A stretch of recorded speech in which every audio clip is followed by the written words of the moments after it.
Honorable ministre du Conseil, honorable membre du Conseil législatif,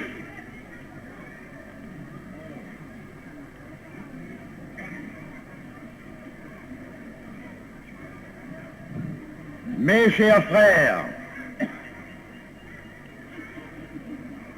vous savez tous qu'aujourd'hui, nous nous sommes réunis pour célébrer avec le plus grand éclat possible l'anniversaire de notre saint prophète. En tant que musulmans dans ce pays, il nous faudra toujours montrer un esprit solidaire et marcher ensemble jusqu'à la fin.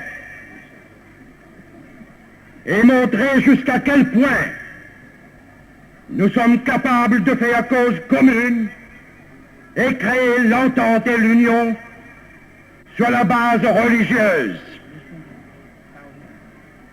Il nous faudra également penser que dans ce pays, nous avons des représentants de toutes les religions de la terre.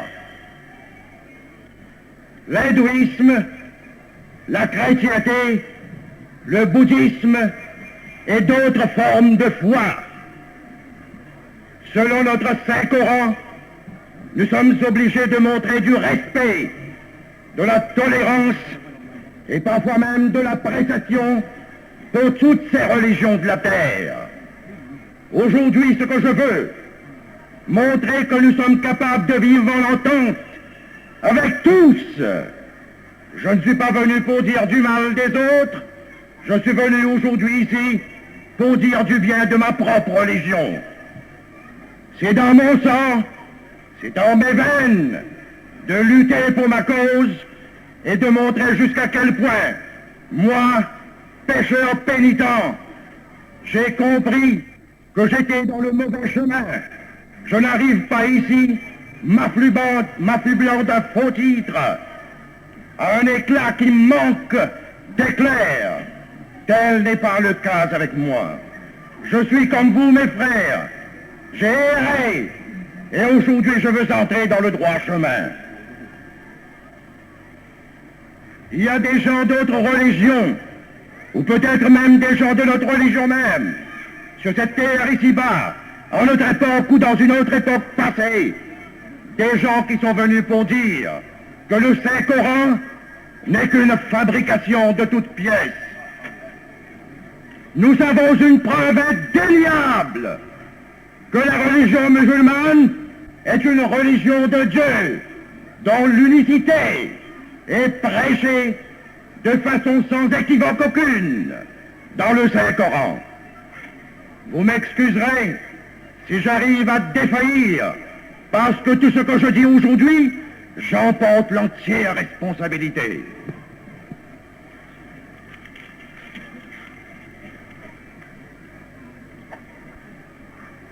Dans la deuxième sourate, du 23e verset, il est dit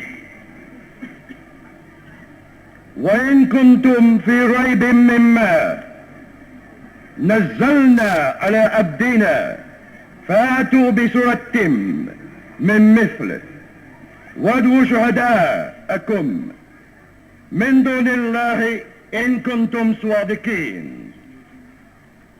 Je traduis selon l'idée qui me vient à l'instant, puisque l'arabe m'est étranger. Si tu as des doutes concernant ce que nous avons révélé, produisant une sourate de la sorte, et apporte des témoins, et apporte des guides et des aides, Dieu est mis à part, si tes doutes sont fondés.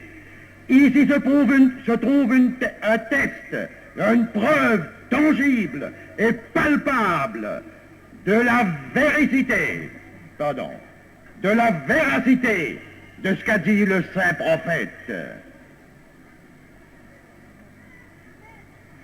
Sur toute la terre, il y a des moyens de vénérer le Tout-Puissant.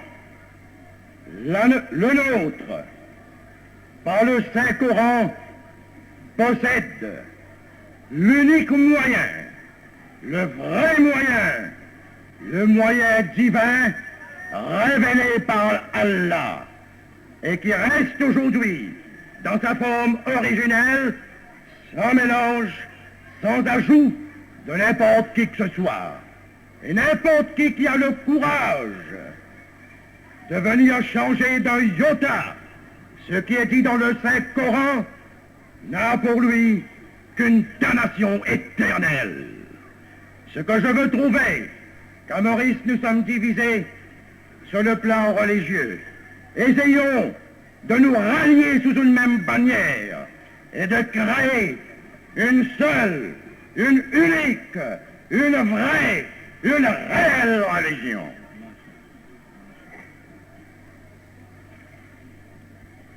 Je vais vous raconter, en passant, que la religion musulmane n'est pas une religion simple, ordinaire, de tous les jours. C'est quelque chose qui a été habilement conçu, magistralement interprété, divinement révélé et humainement pratiqué. Dans la religion, il nous faut accepter l'unicité de Dieu, la prière, le hajj, des choses que vous connaissez tous. Mais l'emphase, ce que moi je veux faire aujourd'hui, c'est de montrer que dans la religion il y a encore davantage. Nous avons le mysticisme musulman qui est en quête de l'absolu.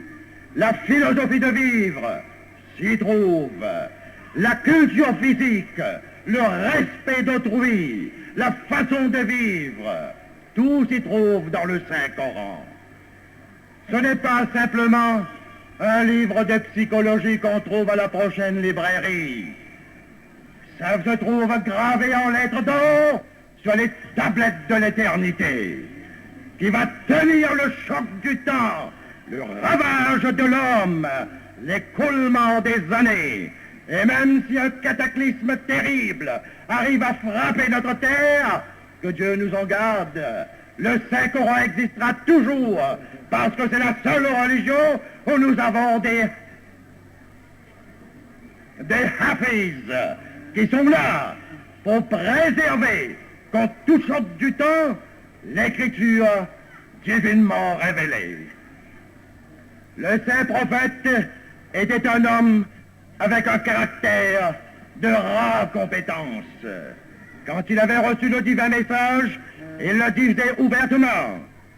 Mais parfois, il nous faudra penser que, dans la religion, l'entendement humain est largement dépassé. La philosophie de nos frères, la pensée de nos amis ne peuvent pas atteindre ce niveau de la religion, ce niveau de la pensée de cet être suprême qui a choisi le saint prophète comme le divin messager.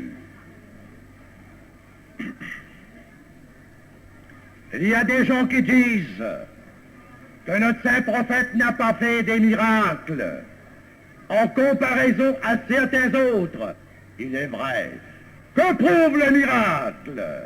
Un miracle n'est que d'un jour, mais son miracle, c'était le Saint-Coran de tous les temps.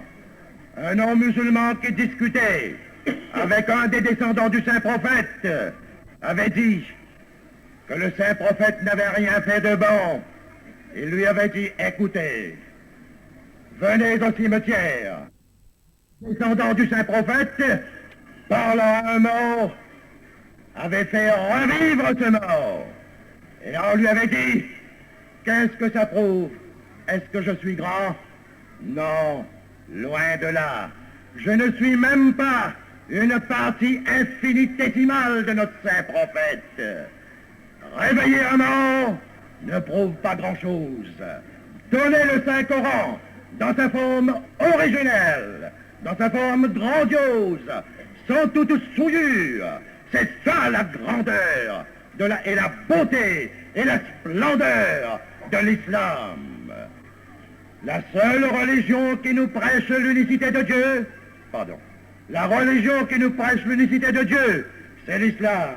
La religion qui nous prêche la tolérance, c'est l'islam.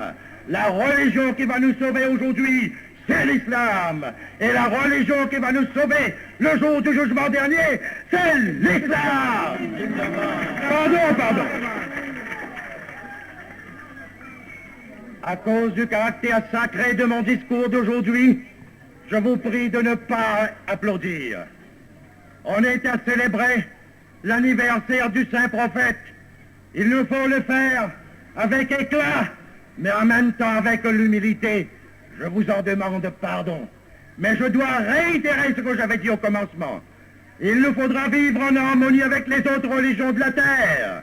Il nous faudra montrer cette tolérance, montrer cet esprit ouvert, et montrer que nous sommes capables de vivre en frères, malgré des divergences d'opinion, malgré des séparations d'esprit, malgré la question de couleur ou de race, que nous allons vivre ensemble, et que nous allons former à Maurice une seule nation, et dans le monde, quand les gens iront à la prière, on voit, selon ce poète français, qui voit comme une corolle, à multiples pétales qui s'ouvrent et qui se ferment, l'heure de la prière.